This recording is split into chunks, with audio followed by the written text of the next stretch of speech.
And Srihari గారి విషయం sir. Srihari గారిది మీది స్నేహం గురించి ఈరోజు కొత్తగా నేను చెప్పాల్సిన అవసరం లేదు. మీరు చెప్పుకోవాల్సిన అవసరం కూడా లేదు. అందరికీ తెలుసు.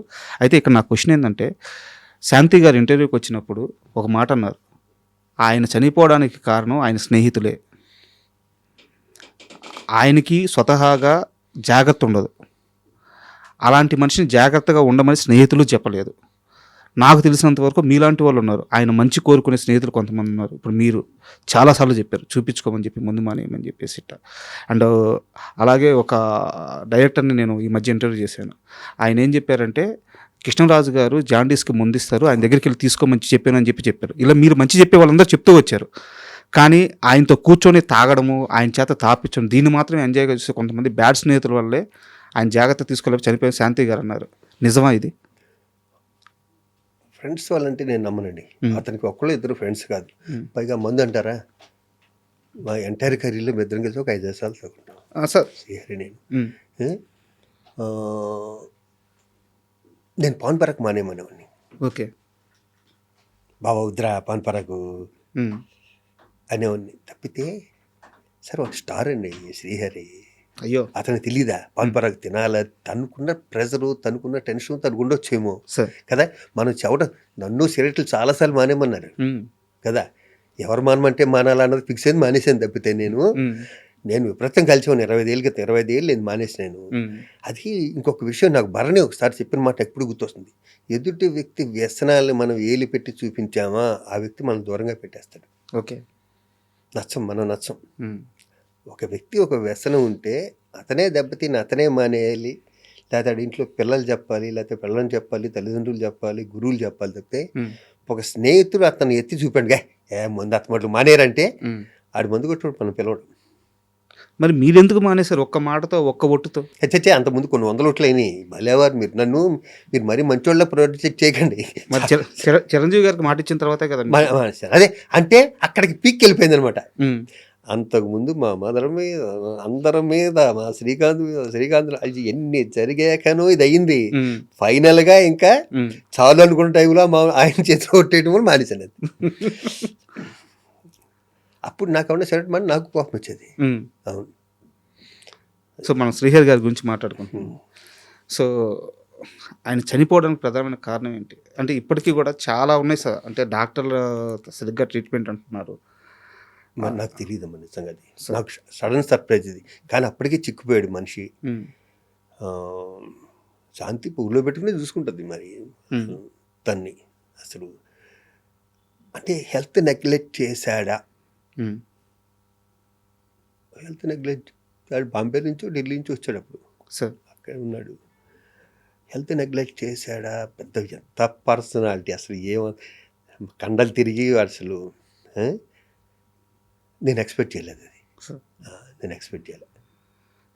అండ్ మీరు చెప్పారు కృష్ణరాజు గారి దగ్గరికి తీసుకెళ్ళండి ఇది ఇస్తారన్నది కూడా చనిపోయాక తెలిసింది నాకు. ఓకే. మా బావ చనిపోయాక, శ్రీహరి చనిపోయాక అక్కడ మాటల్లో ఎలమన్నావు అని ఒకళ్ళు అంటున్నారు. వి సముద్ర గారు సార్ నాకు చెప్పింది. డైరెక్టర్ వి సముద్ర గారు నాకు చెప్పారు ఆ మాట. ఆయన చెప్పారంట.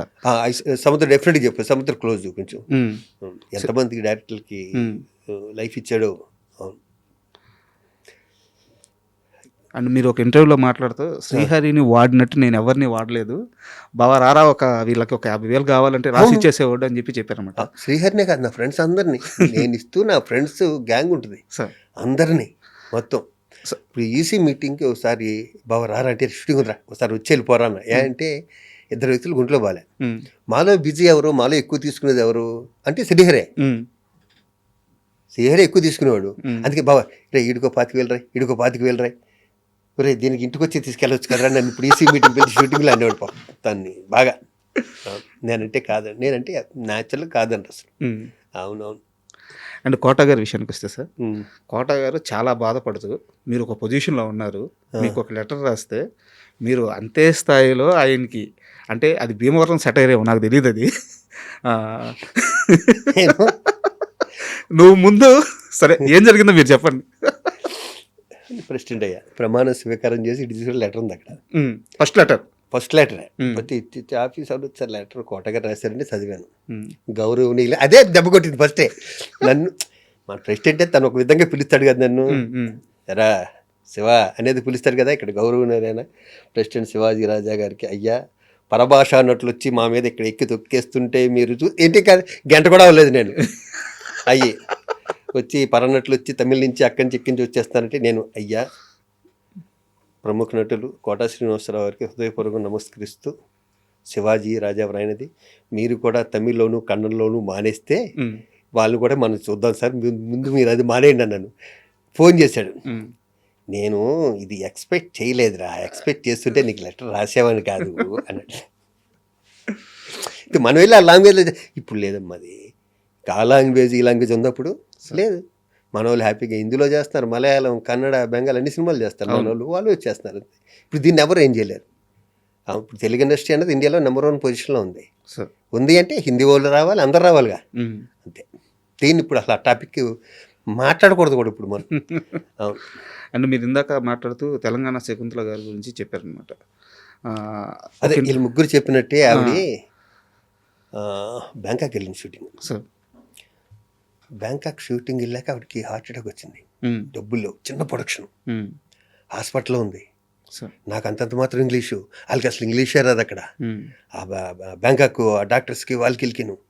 నేను మధ్యలో ఎవరినో ఒకరినో పట్టుకుని అక్కడ ప్రొడక్షన్ వైజ్ ఆడుతూ మొత్తం వెళ్తే, నేనున్నాను, నేను చూసుకుంటానమ్మా, మీకెందుకు, మేము ముందు ఇక్కడికి రండి, మిగతా అంతా నేను చూసుకుంటానని చెప్పి వచ్చేస్తే ఆవిడ ఆ రోజు ప్రెస్ మీట్ చెప్పింది, నాకు శివాజీ ఉంటే చాలు, నాకు ఎవరు ఇందాకన్నా శివాజీ రాజు ఉంటే చాలు, నాకు ఎవరు లేకపోయినా పర్లేదు, వాడు నన్ను బంగారంలో చూసుకుంటాడని.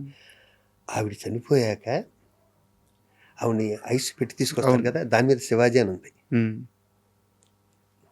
దేవుడు తట్టుకోలేకపోయాడు. ఆవిడ మాట నిలబెట్టుకుంది. అంటే కంపెనీ పేరు అదే ఏదో మొత్తానికి. అంటే ఆవిడ బ్యాంకాక్లో ఉన్నా కూడా నేను ఇప్పుడు పదవులు కూడా లేను. నేను బ్యాంకాక్లో కూడా ఇలా కొంచెం పెద్దోళ్ళకి ఏదో నాకు సచ్చినాడు కేకేల్ సచ్చినాడు గారు కానీ మేమంతా రోజు ఫోన్ చేసుకునే టైపే. అవును, అంత పెద్ద అయినా అంత సీనియర్ అయినా కూడా వాళ్ళు నాతో వాళ్ళకి బిహేవియర్ నేను కంఫర్ట్గా ఉంటాను వాళ్ళకి. అవును. అండ్ తేజ గారి విషయానికి వస్తే సార్, చాలామంది ఈ మధ్య ఇంటర్వ్యూ చేస్తా తేజ గారు చాలామంది పరిచయం చేస్తారు కదా, వాళ్ళందరూ ఇంటర్వ్యూ చేస్తా ఒక అతను అడిగాను, తేజ గారు మిమ్మల్ని కొట్టారా అని అడిగాను. నన్ను కొట్టలేదు కానీ కొట్టుంటే బాగుండేదని చెప్పి సినిమా అంతా బాధపడ్డాను, ఎందుకంటే తేజ గారు కొట్టిన ప్రతి ఒక్కరు స్టార్ అయిపోయారు.